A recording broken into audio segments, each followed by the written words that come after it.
Hello friends, my name is Preeti Mali और इस video में हम पढ़ने वाले क्लास 7 ज्योग्राफी का चैप्टर इनसाइड अवर अर्थ, यानी कि हमारी जो धरती है उसके अंदर क्या होता है। हमें पता है कि जैसे ज्वालामुखी आता है, अर्थक्वेक आते हैं, तो धरती के अंदर कुछ होगा तभी तो ये सब अंदर कुछ हो रहा है। और हम क्या देखते हैं, जैसे कोई माइंस होती है, हम खदान देखते हैं, तो वो भी अर्थ के मतलब खुद ही हुई है। तो वो अंदर क्या है अर्थ के आखिर में, तो वो ही हम जानने वाले हैं। तो सबसे पहले हम देखते हैं हमारी जो अर्थ है वो कुछ इस प्रकार से है। ठीक है, अर्थ के अंदर क्या है तो समझते हैं। ये अर्थ का मान लेते हैं एक पीस हमने ले लिया। ठीक है, यहाँ पर सब कॉन्टिनेंट वगैरह हैं और ये जो है एक पार्ट हम समझने के लिए ले लेते हैं। तो ये जो अपर मोस्ट लेयर है, जो सबसे पतली लेयर आपको दिख रही है, ये क्या है, क्रस्ट। ठीक है, इसके बाद जो पोर्शन आता है ये बीच वाला, ये क्या है, मेंटल मेंटल है। और ये जो इनर मोस्ट पार्ट है अर्थ का, इनर मोस्ट लेयर जो है उसे हम कहते हैं कोर। ठीक है, यहाँ तक बात क्लियर है। अब ये सब है क्या, ये अर्थ के अंदर की लेयर्स हैं।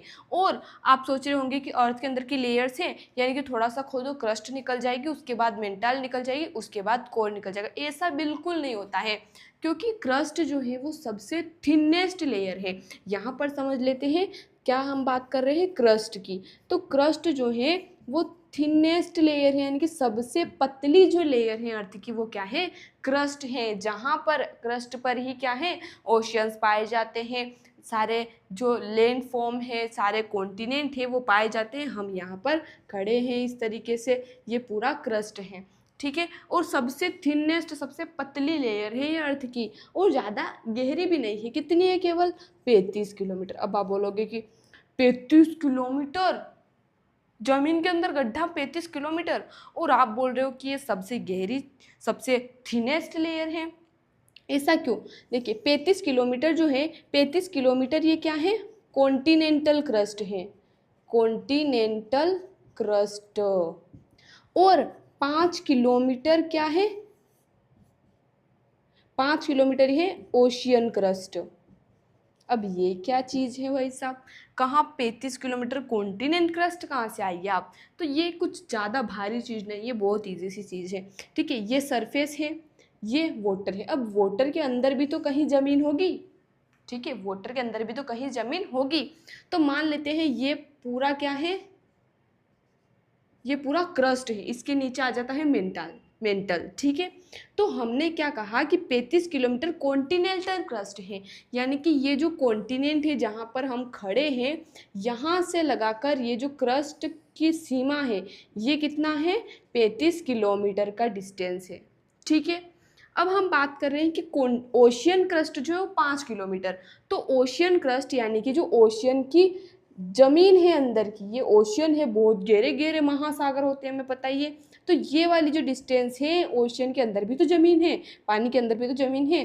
तो वही क्या है यहाँ पर, ओशियन क्रस्ट जिसे हम कहते हैं, जो कितनी कितनी जिसकी डिस्टेंस है, 5 किलोमीटर जिसकी डिस्टेंस है। ठीक है, जिसकी लेंथ, जिसकी विड्थ है 5 किलोमीटर। ठीक है, आई होप यहाँ तक आपको सब चीज़ें क्लियर हो चुकी होगी। जो क्रस्ट है वहाँ पर बहुत सारे मिनरल्स पाए जाते हैं। जैसे अगर हम बात करें कॉन्टिनेंटल क्रस्ट की, तो इसे सियाल भी कहा जाता है। क्यों कहा जाता है, क्योंकि यहाँ पर जो इंपॉर्टेंट मिनरल्स पाए जाते हैं, सिलिका और एल्यूमिना पाया जाता है, एल्यूमिनियम नहीं। एल्यूमिनियम और एल्यूमिना में क्या डिफरेंस है, दोनों के लिए हम Al सिंबल यूज़ कर रहे हैं। तो देखिए, एल्यूमिनियम जो होता है प्योर फॉर्म का मेटल है, और एल्यूमिना जो है, हमें पता है कि डायरेक्टली ज़मीन से एल्यूमिनियम थोड़ी निकल जाएगा, आयरन थोड़ी निकल जाएगा। आयरन ओर के फॉर्म में निकलता है, मिक्सचर के फॉर्म में निकलते हैं ना कुछ भी मिनरल्स। तो वैसे ही जो एल्यूमिना है वो एक मिक्सचर होता है जिसमें ऑक्सीजन भी होती है, और उसको प्रोसेस करके उसको फिर बाद में उससे क्या बनाया जाता है, एल्यूमिना से एल्यूमिनियम बनाया जाता है। तो आई होप ये डिफरेंस आपको क्लियर हो चुका होगा। तो इसीलिए कॉन्टिनेंटल क्रस्ट को सियाल भी कहा जाता है। वही अगर हम बात करें ओशियन क्रस्ट की, तो इसे सीमा कहा जाता है। क्यों कहा जाता है, क्योंकि सिलिका और मैग्नीशियम यहाँ पर मिनरल्स पाए जाते हैं। ठीक है, यहाँ तक बात क्लियर है। क्रस्ट जो है अर्थ की वॉल्यूम का कितना परसेंट पार्ट देता है, तो क्रस्ट जो है वो 1% वॉल्यूम फॉर्म करता है पूरी अर्थ का। इसके बाद अगर हम बात करें मेंटल, तो मेंटल क्या है? मेंटल जो होता है, यहाँ पर तो हमने देख लिया क्रस्ट में क्या है, ओशन है, सब कुछ लैंड फॉर्म सब कुछ आ गए। मेंटल के अंदर क्या है? यहाँ पर है मोल्टन लावा। मोल्टन लावा यानी कि जो पिघला हुआ लावा होता है, जो ज्वालामुखी के रूप में फिर बाहर निकलता है ज्वालामुखी से, तो वही मोल्टन लावा कहाँ पर है? मेंटल के अंदर है। ठीक है, मेंटल जो है पूरा मोल्टन लावा ही है। ठीक है, यहाँ तक बात क्लियर है। फिर इसके बाद अगर हम बात करें कोर की, तो कोर जो है ये सबसे अंदर वाला पॉइंट, सबसे हम कह सकते हैं inner most layer of the earth है। ठीक है, इनकी अगर हम लेंथ की बात करें तो मेंटल जो है वो कितना डीप है? 2900 किलोमीटर। 2900 किलोमीटर कहाँ से? ये जो है यहाँ से लगाकर जो मेंटल है उसकी पूरी डेप्थ कितनी है? 2900 किलोमीटर, 2900 किलोमीटर्स। ठीक है, तो अब आपको पता चल गया होगा 35 किलोमीटर 2900 के सामने कहाँ ही लग रहा है बहुत बड़ा। तो 35 किलोमीटर की जो लेयर है क्रस्ट वो सबसे थिनेस्ट है। कोर की अगर हम बात करें तो उसकी जो डेप्थ है वो कितनी है? 3500 किलोमीटर। ठीक है, फिर यहाँ से लगाकर ये 3500 किलोमीटर, ये क्या हो गया हमारा? ये मेंटल हो गया, ये हमारा क्या हो गया? कोर हो गया। ठीक है, और अगर अर्थ के हम रेडियस की बात करें, अर्थ की जो रेडियस है वो 6371 किलोमीटर है। ठीक है, यहाँ तक बात क्लियर है? कोई डाउट हो तो आप कमेंट में पूछ सकते हैं। और मेंटल कितना परसेंट फॉर्म करता है अर्थ की वॉल्यूम का? तो ये फॉर्म करता है 84%।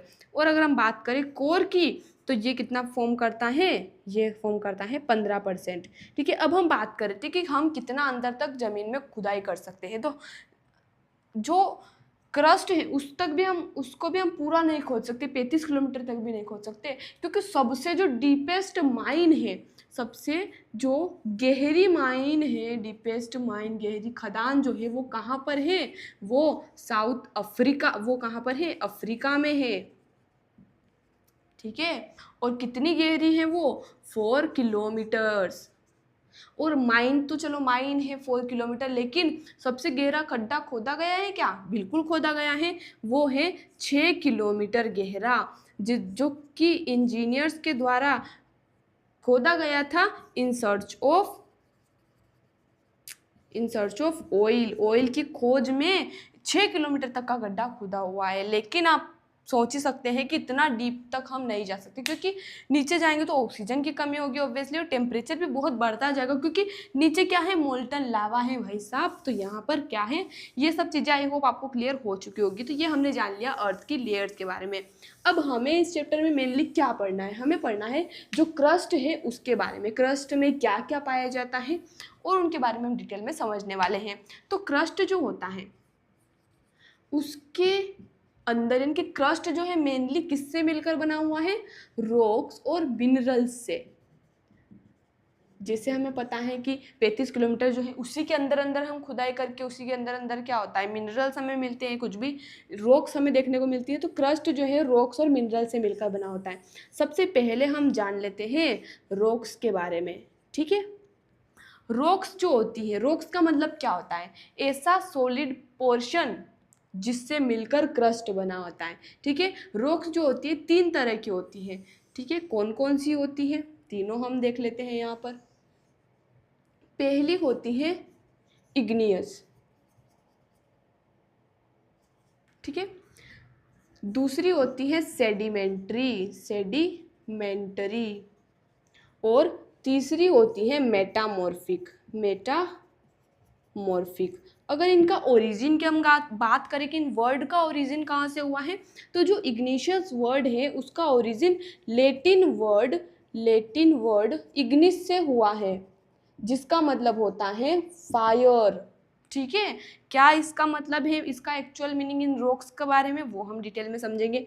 ठीक है, सेडिमेंट्री रॉक की अगर हम बात करें तो इनका भी ओरिजिन लैटिन वर्ड सेडिमेंटम से हुआ है। सेडिमेंटम का मतलब होता है सेटल डाउन। ठीक है, इसके बाद अगर हम बात करें मेटामॉर्फिक रॉक्स की, तो इनका जो ओरिजिन है वो ग्रीक वर्ड मेटामॉर्फस से हुआ है। मेटामॉर्फोस, जिसका मतलब होता है चेंज ऑफ फॉर्म, यानी कि फॉर्म में बदलाव आना, परिवर्तन आना। तो कैसे इनका नाम पड़ा और कैसे इनका ओरिजिन के साथ रिलेशन है तो वो हम जानेंगे। जैसे इग्निशियस की हमने बात की तो इग्निस वर्ड जिसका मतलब होता है फायर, तो फायर का क्या रिलेशन है, जो इग्निशियस रॉक्स होती है, जो इग्निशियस जिन्हें हम क्या कहते हैं, आंतरिक चट्टाने, आंतरिक पत्थर जिन्हें हम कहते हैं, तो ये जो इग्निशियस रॉक होती हैं ये कैसे बनती हैं, फॉर्म्ड, कैसे इनका फॉर्मेशन होता है, फ्रॉम मोल्टन लावा, यानी कि जो पिघला हुआ लावा है। अब आप सोचोगे कि इग्निशियस रॉक, आपने कहा कि हम तो जमीन में ज़्यादा खुदाई नहीं कर सकते, तो अब मोल्टन लावा से कैसे बन सकते हैं और हम इन्हें कैसे निकाल सकते हैं। तो हमें पता है कि जो मोल्टन लावा होता है वो धरती में जो ओपनिंग होती है वहाँ से बाहर भी तो निकलता है, ज्वालामुखी जब फटता है तो इसी वजह से तो मोल्टन लावा बाहर निकलता है।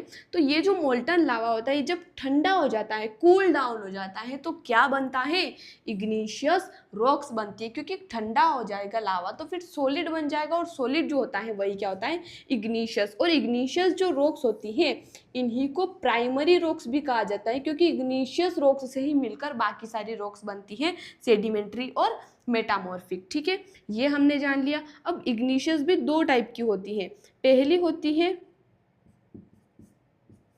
इंट्रूसिव और दूसरी होती है एक्सट्रूसिव। इंट्रूसिव की अगर हम बात करें तो इसका मतलब होता है जब जो लावा होता है, मोल्टन लावा, वो अगर धरती के अंदर ही क्रस्ट के अंदर ही, यानी कि सरफेस पर ना आकर अंदर ही अगर वो लावा निकल जाए और ठंडा हो जाए। कैसे, क्या बोल रहे हैं, कुछ समझ नहीं आ रहा, चलिए यहाँ पर समझते हैं।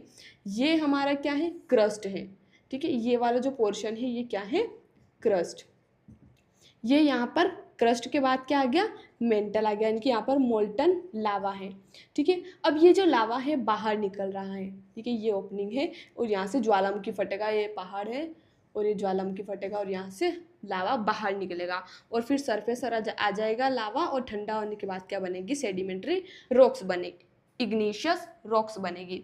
ठीक है, अब ये जो लावा है ये बहुत प्रेशर के साथ आ रहा है, तो कई बार क्या होता है कि अंदर ही इस तरीके से भी है निकलने लगता है। ठीक है, तो ये जो लावा है ये भी तो ठंडा होगा, ठंडा होने के बाद यहाँ पर अंदर भी क्या बन जाती हैं, इग्निशियस रॉक्स बन जाती है। तो इन्हीं को हम कहते हैं जो इनसाइड द क्रस्ट बनती हैं, इनसाइड द क्रस्ट, उन्हें हम कहते हैं इंट्रूसिव। जैसे इसका एग्जाम्पल क्या है, ग्रेनाइट। ये जो होता है ग्रेनाइट, जैसे हम देखते हैं जो मसाले पीसने के लिए जो सिलबट्टे वगैरह यूज़ होते हैं मोस्टली ग्रेनाइट से बनते हैं। ठीक है, क्योंकि अच्छे इनकी बहुत सॉलिड हो चुके हैं और बहुत सरफेस इनकी थोड़ी रफ सी होती है, तो इस अच्छे से पीस सकते हैं हम मसाले वगैरह, तो इसलिए इनका यूज़ किया जाता है।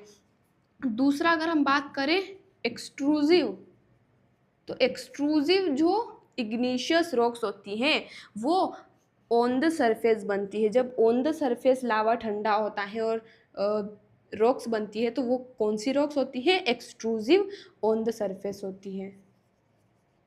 ठीक है, एग्जाम्पल की अगर हम बात करें तो जो बेसाल्ट है, जो बेसाल्ट है जैसे कि डेक्कन प्लेट्यू जो है पूरा बेसाल्ट से मिलकर बना हुआ है। जैसे कि हम बात करते हैं ना इंडिया की,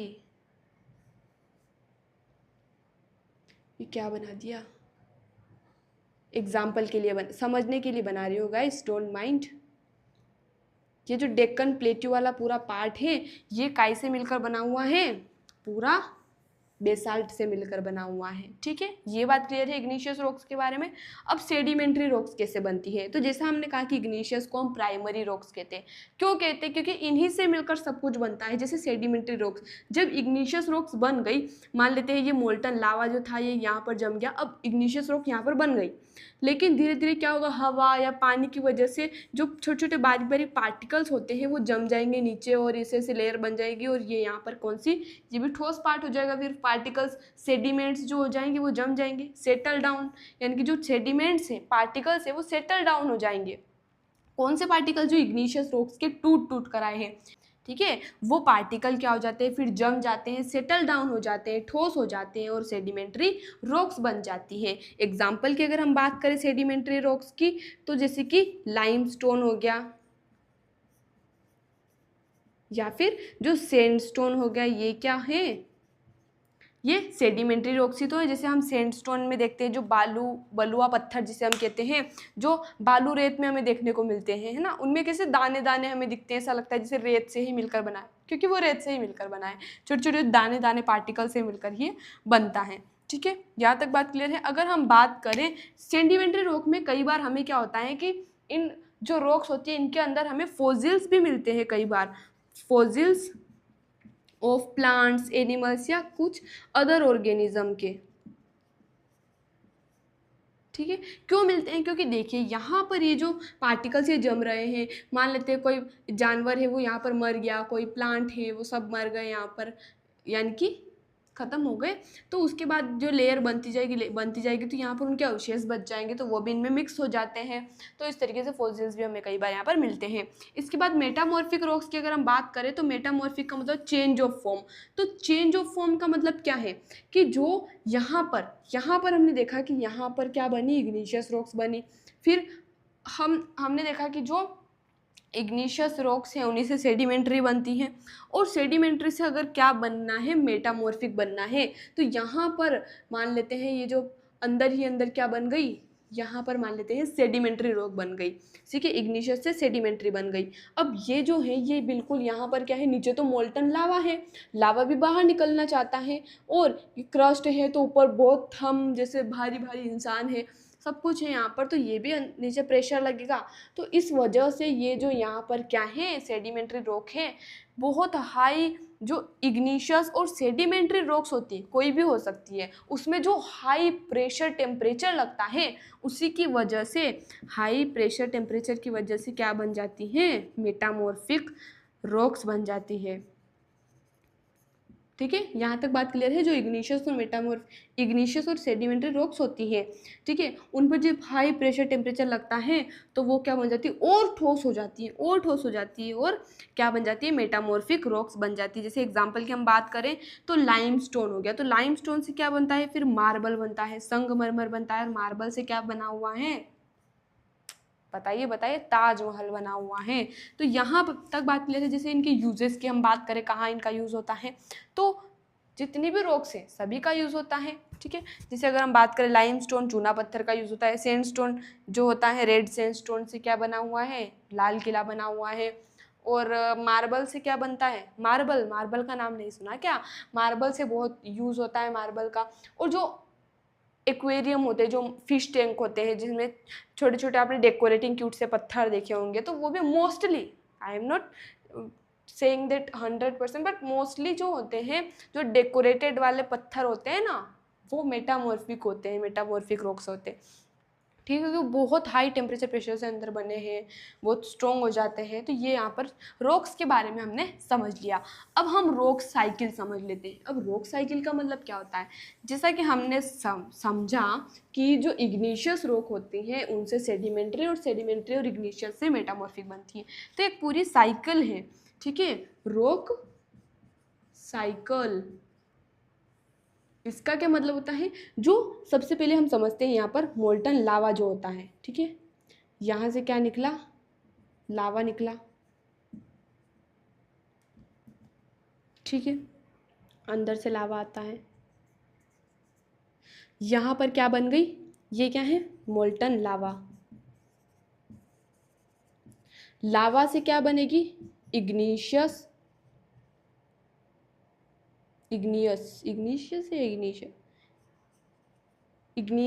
रॉक्स जो होती है, फिर उससे क्या बनता है, उसके पार्टिकल बन जाते हैं, जिन्हें हम सेडिमेंट्स बोलते हैं। ये जो पार्टिकल होते हैं सेडिमेंट्स, ठीक है, ये इग्निशियस रॉक्स मान लेते हैं, और ये यहाँ पर सेडिमेंट्स बन जाते हैं, और सेडिमेंट से मिलकर क्या बन जाता है, फिर एक सेडिमेंट्री रॉक बन जाता है। सेडिमेंट्री रॉक बन जाता है। और सेडिमेंट्री फिर ये अंडर प्रेशर जो जाते हैं, बहुत हाई टेम्परेचर प्रेशर, तो इससे मेटामॉर्फिक रॉक्स बन जाती हैं। ठीक है, अब हमने देखा कि मेटामॉर्फिक रॉक जो बन रही है तो उनके नीचे मोल्टन लावा है, तो कभी मोल्टन लावा उन्हें खा जाएगा, जकड़ लेगा, कि मोल्टन लावा के कंट्रोल में अगर आ गया, थोड़ा सा नीचे आ गया तो मोल्टन लावा में चला जाएगा वो। तो मोल्टन लावा में जब चला गया मेटामॉर्फिक तो वो वापस से मोल्टन लावा बन जाएगा, फिर वापस इग्निशियस। तो ये एक तरह की साइकिल चलती है, ठीक है। सेडिमेंट्री रॉक से डायरेक्टली मेटामॉर्फिक बनता है, मेटामॉर्फिक से मोल्टन और इग्निशियस, इस तरीके से बनता रहता है। सेडिमेंट्री रॉक जो होती है डायरेक्टली वो भी मोल्टन लावा उनको भी खा सकता है ना, क्योंकि हमने देखा था जैसे लावा निकलता है, इग्नियस यहाँ पर बना, फिर इग्नियस जो है वो सेडिमेंट्री बना, उसको डायरेक्टली लावा में कन्वर्ट हो गया, तो इस तरीके से कन्वर्ट हो जाती है। जैसे ये भी इंटरचेंजिंग है, तो ऐसी साइकिल यहाँ पर चलती रहती है। ये एक साइकिल है, यानी कि एक रॉक दूसरी रॉक में कन्वर्ट होती है, ठीक है। सबसे पहले कौन सी बनती है? इग्नियस बनती है, जिसे हम प्राइमरी रॉक कहते हैं। तो यहाँ तक बात क्लियर है। अब हम जान लेते हैं मिनरल्स के बारे में। मिनरल्स क्या होते हैं? मिनरल्स ऐसे नेचुरली अकरिंग सब्सटेंस होते हैं, ऐसे नेचुरली अकरिंग सब्सटेंस होते हैं जिनकी अपनी फिजिकल प्रॉपर्टी होती है, केमिकल कंपोजिशन होता है। मिनरल्स कई यूजेस हमारे मिनरल्स के होते हैं, जैसे कि अगर हम बात करें कि गोल्ड हो गया, आयरन हो गया, इंडस्ट्रीज में इनका यूज़ होता है, यूरेनियम का यूज़ होता है, ठीक है। फ्यूल्स में अगर हम बात करें तो फॉसिल फ्यूल्स, पेट्रोलियम या फिर नेचुरल गैसेस जो होती हैं वो सभी मिनरल्स के अंदर आते हैं। उसके अलावा अगर हम बात करें फर्टिलाइजर्स, आप बोलोगे फर्टिलाइजर्स, हाँ फर्टिलाइजर्स भी तो मिनरल है जो मेडिसिन में यूज़ होते हैं। तो यहाँ पर हमारा चैप्टर खत्म होता है। बहुत इंटरेस्टिंग सा चैप्टर है, एक बार रिकॉल कर लेते हैं। हमने पढ़ा कि हमारी अर्थ के अंदर क्या होता है, 3 लेयर होती है, क्रस्ट, मेंटल और कोर। क्रस्ट का हमने डिटेल में पढ़ा, जिसमें 3 तरह की रॉक्स के बारे में हमने पढ़ा, इग्नियस, सेडिमेंट्री और मेटामॉर्फिक। इग्नियस जो होती है प्राइमरी होती है, जिसमें इंट्रूसिव एक्सट्रूसिव होता है। इग्नियस लावा के पिघलने से बनती है, फिर उसमें से जो छोटे छोटे सेडिमेंट पार्टिकल हवा पानी के द्वारा ले जाए जाते हैं और उससे क्या बनता है, सेडिमेंट्री रॉक्स बनती है। फिर सेडिमेंट्री रॉक अंडर बहुत टेम्परेचर प्रेशर से मेटामॉर्फिक बनती है, और ये तीनों इंटर कन्वर्टिबल हैं, यानी कि आपस में कन्वर्ट हो सकते हैं, साइकिल होती है। और मिनरल के बारे में हमने पढ़ा, मिनरल बहुत इंपॉर्टेंट होते हैं, नेचुरल अकरिंग सब्सटेंस होते हैं। तो आई होप यहाँ तक आपको समझ आ चुका होगा। मिलते हैं अगले वीडियो में नए चैप्टर के साथ। धन्यवाद।